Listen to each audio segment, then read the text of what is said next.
నా ప్రేయసి నన్ను విడిచి వెళ్ళిపోయినా తన జ్ఞాపకాలు మాత్రం నన్ను వెంటాడుతూనే ఉన్నాయి.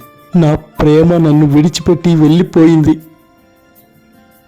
ఎక్కడికి వెళ్ళిందో తెలియదు, కానీ ఆ జ్ఞాపకాలు మాత్రం నా మది నిండా ఉన్నాయి.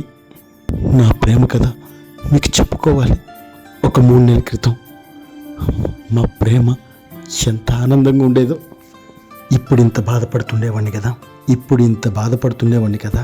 కానీ 3 నెలల క్రితం మాత్రం నా లైఫ్లో కొన్ని అద్భుతమైన రోజులు, ఆనందంగా గడిచిన రోజులు అవి. నా ప్రేమ, నా లవ్ మా ఇంట్లో వాళ్ళకి తెలియకుండా, వాళ్ళ ఇంట్లో వాళ్ళకి తెలియకుండా తన సిటీకి వచ్చేసింది. మీకు చెప్పలేదు కదా, మా ఇద్దరిది ఒకే ఊరు. తనంటే నాకు ఇష్టం కాదు, ప్రాణం. అలాగే నేనంటే తనకు ప్రాణమే. అందుకనే అమ్మ నాన్నలకి తెలియకుండా మేము ఇద్దరం సహజీవనం మొదలు పెట్టబోతున్నాం. తను నా కోసం అంత దూరం నుంచి వచ్చింది. అదేనేమో ప్రేమ అంటే. ఎందుకంటే తను నాకు చచ్చేంత